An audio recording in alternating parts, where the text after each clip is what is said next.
타나그센 평화의 소리 KCR 뉴질랜드 뉴스입니다. 중국은 나나이아 마후타 외무장관이 앞으로 닥칠 폭풍에 대한 우려를 표명한 이후 뉴질랜드의 외부 간섭을 거부할 것을 촉구하고 있습니다. 영국 신문 가디언과의 인터뷰에서 마후타는 뉴질랜드가 호주와 중국과의 무역 전쟁이 심화되면서 중국으로부터의 분노의 폭풍의 중심에 있게 될 수 있다고 경고했습니다. 중국은 330억 달러가 넘는 뉴질랜드 수출의 거의 30%를 차지하는 뉴질랜드 최대의 무역 파트너입니다. 중국으로의 수출 가치는 뉴질랜드의 다음 4개 무역 파트너인 호주, 미국, 영국, 일본을 합친 가치보다 더 큽니다. 마후타 외무장관의 경고는 뉴질랜드의 중국 신장 지역의 위구르 무슬림에 대한 인권 침해, 홍콩 민주주의 침해, 대만의 지위에 대해 더 많이 발언해야 한다는 압력에 직면하면서 나온 것입니다. 중국 국영 글로벌 타임즈 신문은 화요일에 마후타 발언에 대한 중국 외교부 대변인 리젠 자오의 답변을 트위터에 올렸습니다. 대변인 리젠 자오는 뉴질랜드가 국경 너머의 문제에 빠져들지 말 것을 촉구했습니다. 중국이 뉴질랜드의 자국의 사업에만 신경을 쓰라고 압력을 가한 것은 이번이 처음이 아닙니다.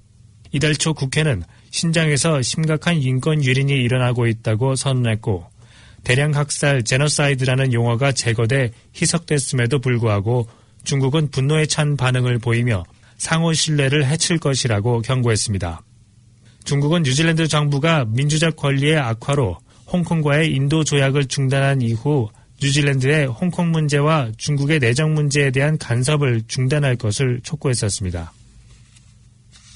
정부의 최근 주택정책 변경이 뉴질랜드의 과열된 부동산 시장을 어떻게 냉각시킬 것인지에 대해 많은 것들이 만들어졌지만 새로운 데이터에 따르면 부동산에 대한 뉴질랜드의 수요가 아직 줄어들지 않았음을 시사합니다. 투자 부동산들에 대한 이자 공제 철폐가 포함된 3월에 발표된 변경사항은 여러 주택들을 소유하는 것의 수익성을 크게 떨어뜨렸습니다. 그러나 이로 인해 일부 투자자들이 주택시장에서 이탈하게 됐지만 국영평가의 회사인 쿼터블 밸류 QV의 새로운 데이터에 따르면 이러한 변화가 주거용 부동산 가격에 실질적인 영향을 미치지는 않았습니다. 실제로 뉴질랜드에서 가장 비싼 25%의 주거용 부동산을 추적하는 최신 QV 4분위 수 지수는 세금 변경에도 불구하고 가장 최근 분기에 이전 분기보다 훨씬 더 많은 가격 상승을 보여주고 있습니다.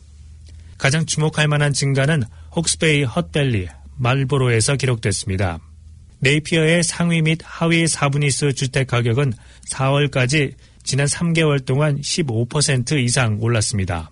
QV 제너럴 매니저인 데이비드 나겔은 투자자들이 시장에서 이탈하고 있다는 증거가 증가하고 있지만 아직 주택시장이 냉각되지는 않았다고 말했습니다. 나겔은 코비드19 유행병으로 인한 외국인 키위들의 귀환이 주택가격에 중요한 역할을 할 수 있다고 말했습니다. 나겔은 세계가 서서히 다시 열리기 시작할 때 이 키위들이 계속 자리를 유지할 것인지 아니면 다음 모험을 위해 떠나 더 많은 주택 재고들이 이용 가능하게 될 것인지를 보는 것은 흥미로울 것이라고 말했습니다.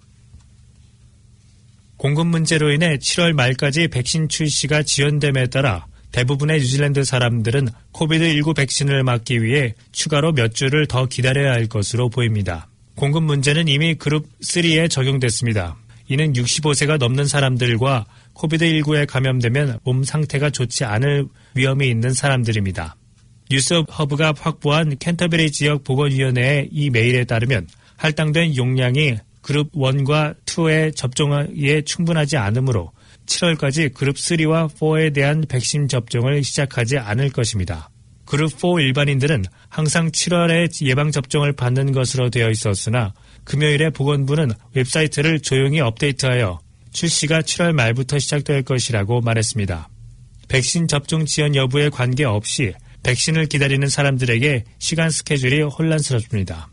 뉴질랜드의 주요 백신을 공급하는 파이자는 향후 몇 주 안에 업데이트된 배송 일정을 약속했습니다. 개인정보관리위원회인 프라이버시 커미션에서는 모든 지역 보건이 DHB에게 IT 시스템의 보안을 강화하도록 지시하며 이를 위반할 시 처벌을 받을 수 있을 것이라고 경고했습니다. 경찰은 일부 보도진들에게 배달된 이메일을 통해 해커를 추적할 수 있을 것으로 보고 수사를 진행하고 있습니다.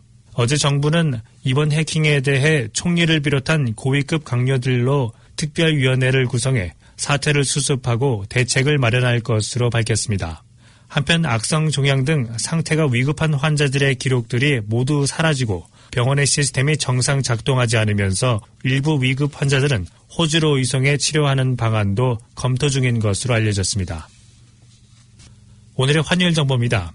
뉴질랜드 달러 대비 원화의 규전 환율은 816원 75전, 한국에서 보낼 때 824원 91전, 한국에서 받을 때 808원 59전입니다.